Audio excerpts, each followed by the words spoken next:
Ingalle isma ingalle uzme ingalle ore achumati baafne naman achuma baafne chuma malati Amalate?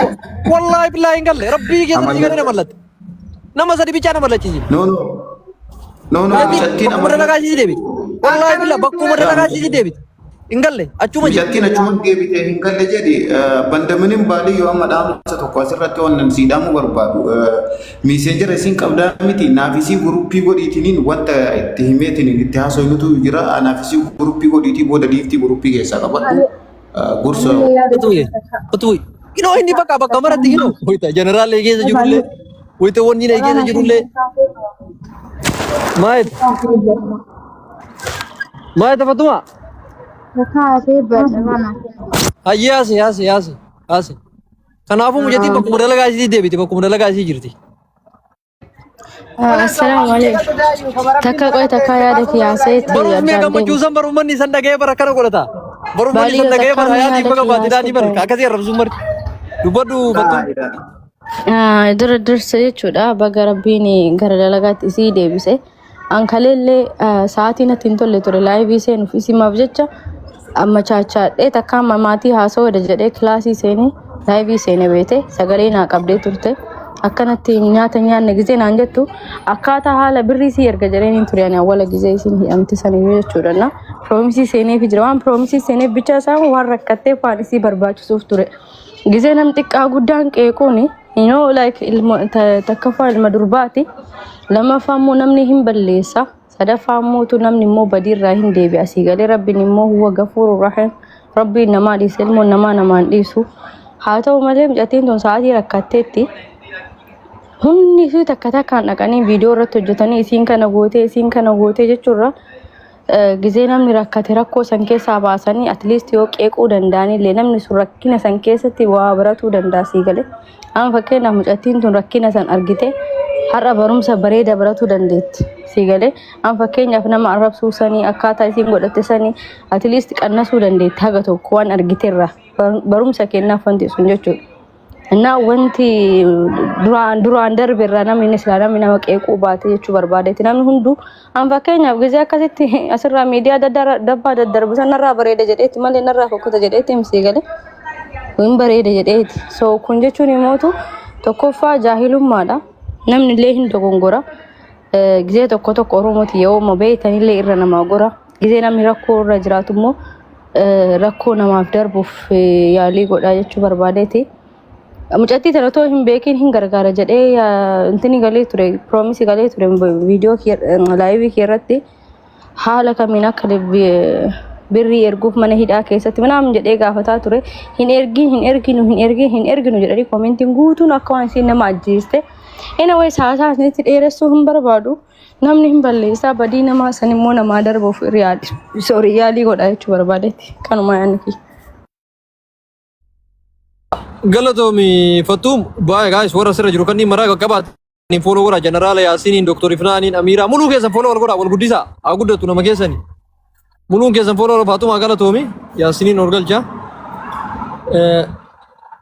Yaasuu sida beebar Yaasuu sida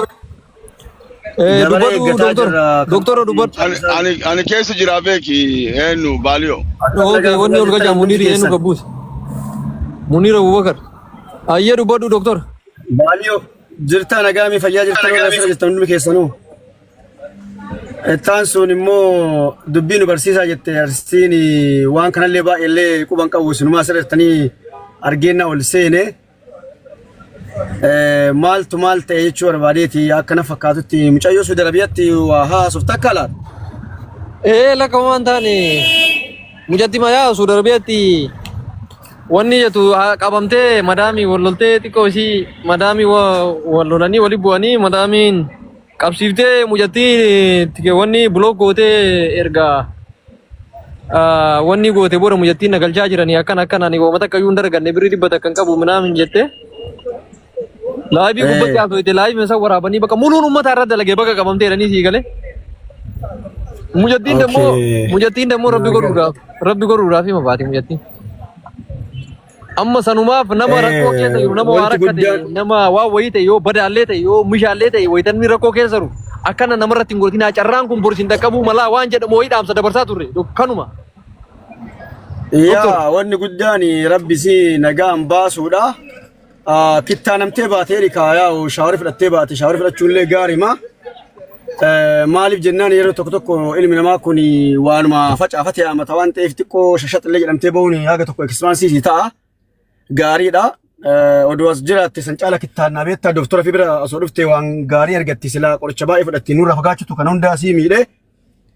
Warri Suudi Arabiyaa kun dhugaa baay'ee rakkataa jiranii beektanii. Suuqii jirtaa qoricha kan qabdamee. Anamma sababa kana kun amma Imaaraatii dhiisee Suudii kana galuu barbaada beekta namoota baay'ee xaxadhaa jira beektanii waa baay'ee jira. Waan keessan haasanii waan asirra haasanii miti. Kanaaf baga shaaworii fudhattee tachi raaftee yoo immoo naga jiraattee yaallaan rakkina qabu kaayettaan sun immoo ilmi namaa nama doggoraa nu jala deemnee wanna dha'uuf yoo dhabne beektaa baay'ee namni kenna bakka akkasiisani. Harka waliin deemee jaarkaanii qabateetii waliin rukutaa oolee yoo lama sanii waa galan hashuu sitti baga jedhaan.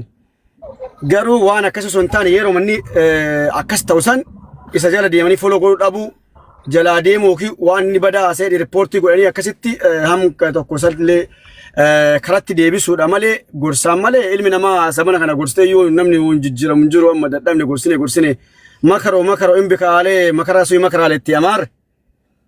Kanaaf kun akkanuma makaraan kan nama makarachuu barbaadeeti ilmoo shamaraa keessattuu dhiifama naa godhaa warra jala jirtanillee shamarree obboleettitii yaadha warraatii yaa akkasuma obboleettii yaa haa ta'u garuu ilmoo shamaraa yeroo baay'ee gorsaan hin jijjiiramtu waan rakkina siirra qofaan jijjiiramti.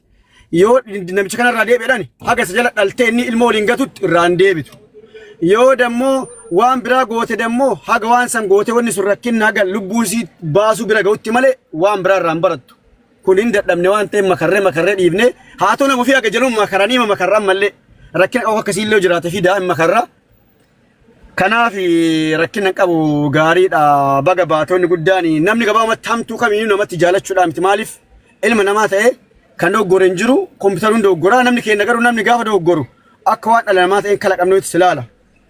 Waggaa 50 nama tajaajiltee sekendii 5 osoo doggorteette sekendii 5 ati doggorte sani haasan sirraa jechuudha. Waggaa 50 nama tajaajiltee bishaan dhudde jechuudha Oromoo biratti. Kanaaf akkasii baga baatee homaa rakkina hin qabu gaariidha. Homaa rakkina hin jiru kanuma waan gaarii jirtaa jabaadhu tola ooltummaa dhufumaaf. Wallahi namni waan facaafatee amata waan ta'eef homaa rakkina qabu jabaadha homaa rakkina qabu nullee yaa hin argine samoona nullee shirri tokko jirraa beektaa karama kana ijoolleen teennallee ababbarattu jenne xiqqoo walii kan utaalchisaa beektaa jaaraa hin jiru kanumaa fi waan akka isanii goggodhu gaarii malee waan akkanaa kana godhuun dammoo hin barbaachisu jecha maaf.